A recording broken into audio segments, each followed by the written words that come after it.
Olá, meu nome é Alexandre Henrique, irei iniciar a aula 8 do curso de História do Brasil e o assunto que será tratado é período pré-colonial. É o período de 1500, com a primeira chegada dos portugueses ao território brasileiro, que se denominou como Brasil, a 1530. Então, período pré-colonial, não é a colônia ainda. Bom, as características gerais que existiam no Brasil, porque o Brasil não tinha ninguém, tinha bastante índio, tinha mais de mil línguas indígenas. Tinha os tupis, os guaranis, os tupis principalmente no litoral, na Mata Atlântica, os guaranis mais para dentro do Cerrado, chegando nas regiões do Paraguai. Então, tinha uma grande diversidade de índios no Brasil. E a gente fala muito dos índios, mas os índios do Brasil seria exatamente como pessoas que acabaram de ganhar na Mega Sena. Os índios do Brasil, eles ganharam na Mega Sena não com dinheiro, mas porque eles tinham tudo. Eles tinham alimento ao seu bem favor, ao seu bem querer. Eles tinham água potável, eles tinham um ambiente muito, muito, muito bom para sobreviver. Não tinha frio, não tinha muito calor, era região úmida, tinha coco, as suas drogas do sertão, que são todos os seus alimentos frutíferos das árvores, principalmente da Mata Atlântica, da Mata Amazônica. Então, eles tinham uma fartura em tudo. E eles não precisavam de nada, eles só precisavam sobreviver. Eles tinham os peixes, eles tinham as carnes, eles tinham tudo. Então, eles não desenvolveram nada mega de engenharia, como os maias e os incas, porque eles já tinham tudo. Eles só precisavam estar na sua aldeia, caçar e viver com seus rituais e com suas tribos indígenas. Então, as características gerais dos índios eram os tribos, tendência à igualdade jurídica, então todos eram igualmente tratados. Tinha liderança, existe o cacique, que é o líder militar, e o pajé é o líder espiritual, que está relacionado com as curas e com o processo de purificação dos corpos dos índios. Existia o estado constante de guerra entre os índios, porque eles tinham como um fator religioso o antropofagismo, e que se um índio vencesse outro índio e o outro índio, o inimigo, fosse um índio um guerreiro muito majestoso, um guerreiro bastante violento, com várias vitórias empenhadas no seu currículo, se um índio conseguisse matar ele e comesse a carne, os índios com o ideal de antropofagismo pensava que tudo o que tinha naquele índio, na carne daquele índio, iria passar para o índio que está se alimentando. Então ele tinha essa ideia, passar os valores do índio que está morto com sua carne para o índio que está se alimentando da carne humana. Então eles viviam em estado constante de guerra. Os rituais antropofágicos a partir disso, e era uma economia basicamente coletora, agricultura complementar, mas principalmente coletora. Ele tinha uma agricultura complementar só para complementar a sua base de alimento, mas era principalmente coletora. Os peixes, as frutas e tudo que tinha na Mata Atlântica e na Mata Amazônica também, na Mata Equatorial Amazônica. Então tinha uma divisão sexual do trabalho, as mulheres empenhavam alguns trabalhos e os homens empenhavam outros, como militar e caça. E as mulheres ficavam dentro da aldeia para a produção de alimentos, cuidavam dos bebês, ok? Isso no período pré-colonial, né? Antes dos portugueses chegar aqui. Mas chegou os portugueses com uma mentalidade totalmente diferente, uma mentalidade mercantilista. Chegaram os portugueses, os burgueses e os lançados portugueses, que eram pessoas que o Império Absolutista Português não queria mais nos territórios portugueses. Então era aqueles degradados socialmente. Então chegaram tanto os portugueses como os degradados socialmente em Portugal. Encontraram todas essas características, toda essa a diversidade de povos que tinha no território que hoje é conhecido como Brasil. E eles pensaram que tinham chegado na Índia e por isso que chamaram eles de índios. Mas os nomes deles não são índios, são tupis, guaranis e assim sucessivamente. Então o período pré-colonial ocorreu principalmente o extrativismo vegetal. A extração de pau-brasil deu início à devastação da Mata Atlântica, o que hoje é um hotspot do mundo.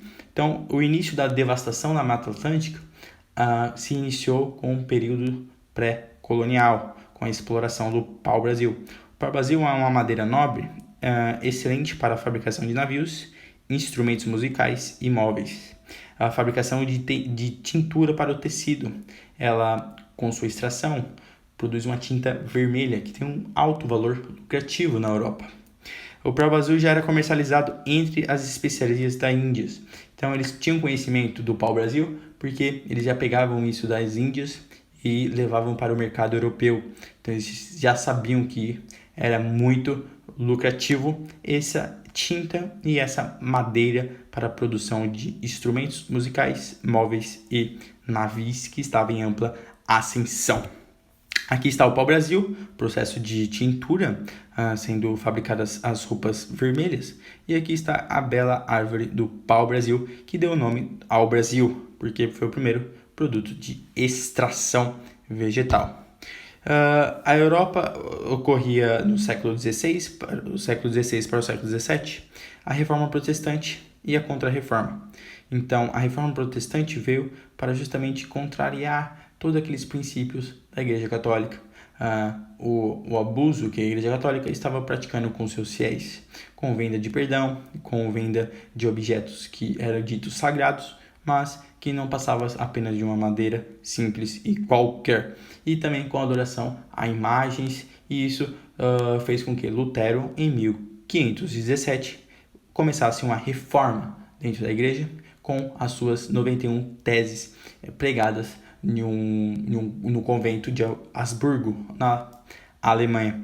Então ele começa a Reforma Protestante e vem a ideia da Igreja Católica com a Contra-Reforma, que era a expansão da fé não mais na Europa, e sim nas colônias em que Portugal e Espanha estavam colonizando.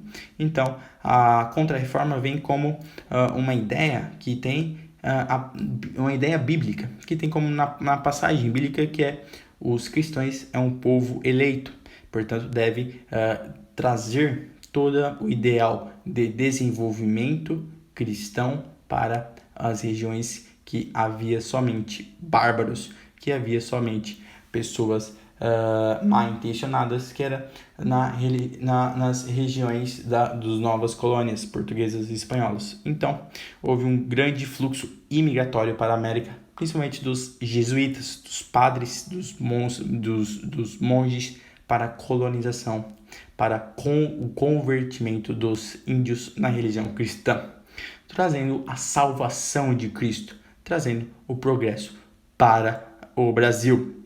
Então a Igreja Católica no Brasil veio com a Inquisição, muitas vezes usava aqueles índios que não se convertia ao cristianismo, se tornava escravo na mão dos burgueses portugueses. Existia também a Cia de Jesus, era um Santo Inácio aqui no Brasil, e também veio com a estrutura barroca, a estrutura nas artes plásticas, chamado barroco, que tem um ornamento bastante desenhado, um ornamento bastante contorcido para exatamente intimidar com a literatura e as arquiteturas visuais das igrejas.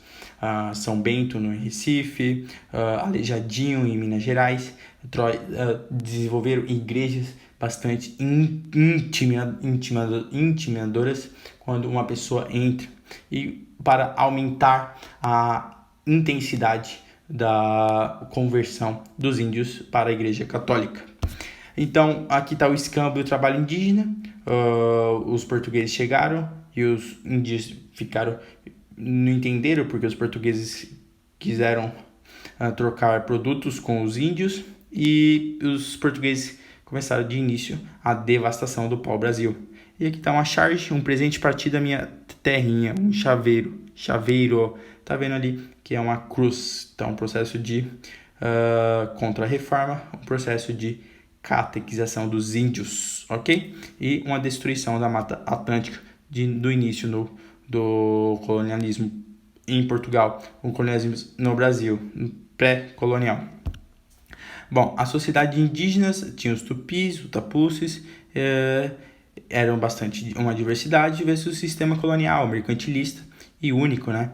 Padronização, jesuítas, missões e língua geral versus com a guerra justa contra as sociedades indígenas, fazendo catequeses, portanto convertendo os índios na Igreja Católica, tornando todos católicos, com missas jesuítas, pequenas cidades e atividades econômicas, agricultura, arte, artesanato, pecuárias e homens livres. Então, as missões jesuítas, elas também conseguiram aumentar o território brasileiro, porque elas foram catequizando os índios no interior do território.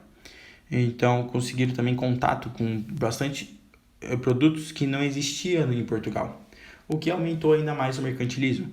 Então, os jesuítas têm um grande passo para o processo de colonização do Brasil. A primeira expedição colonizadora ocorreu em 1530. O responsável foi Martim Afonso de Souza.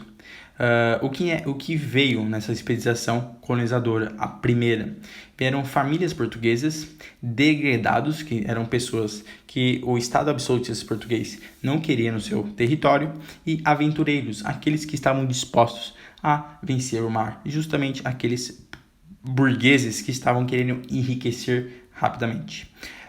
Mudanças da cana-de-açúcar, iniciativa econômica na agricultura, 400 colonos chegaram no Brasil. Então, o Estado absolutista português investiu na colônia num processo de iniciativa econômica da agricultura, monocultura, no plantation, com cana-de-açúcar.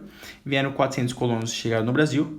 A missão, combater os piratas franceses que estavam invadindo, principalmente a região do Rio de Janeiro, e que depois migraram para a Guiana Francesa, logo ao lado do Amapá. E procurar metais preciosos, os jesuítas e os colonos tinham por missão aumentar o mercantilismo, portanto, aumentar a busca por metais preciosos e incentivar a construção de povoados, começar um processo de colonização. A primeira distribuição que houve foi a distribuição das primeiras 6 Marias. Pegaram o território a partir do Tratado de Tordesilhas e dividiram em 6 Marias. A primeira vila é São Vicente, 1531, no estado de São Paulo. Bom, São Vicente montou o primeiro engenho da colônia, o engenho do governador, situado no centro da ilha de São Vicente, em São Paulo, região do atual estado de São Paulo. Diogo Álvares Correia, o Gamarum, João Ramalho e Antônio Rodrigues facilitaram bastante a missão colonizadora da expedição de Martim Afonso. Eram intrépidos juntos aos índios e forneciam valiosas informações sobre a terra e seus habitantes. Antes de retornar a Portugal, ainda em 1532, o capitão recebeu carta do rei Dom João III. Este falava de sua intenção de implantar o sistema de capitanias hereditárias e de designar Martim Afonso e seu irmão Pedro Lopes de Souza como donatários.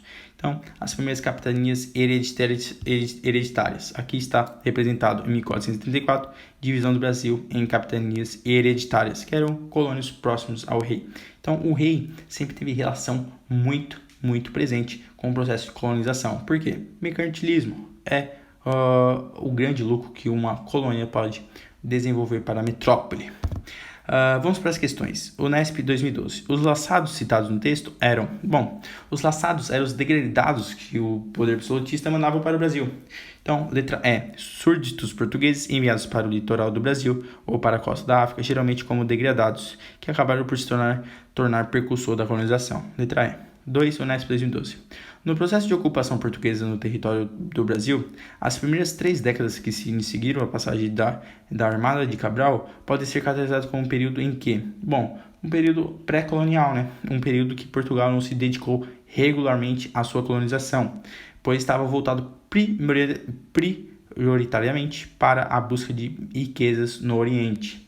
Então ele estava focado com o poder lucrativo dos produtos orientais, principalmente de Calicut, na Índia, em que tinha um grande valor econômico no território europeu ocidental. Letra A para a questão 2.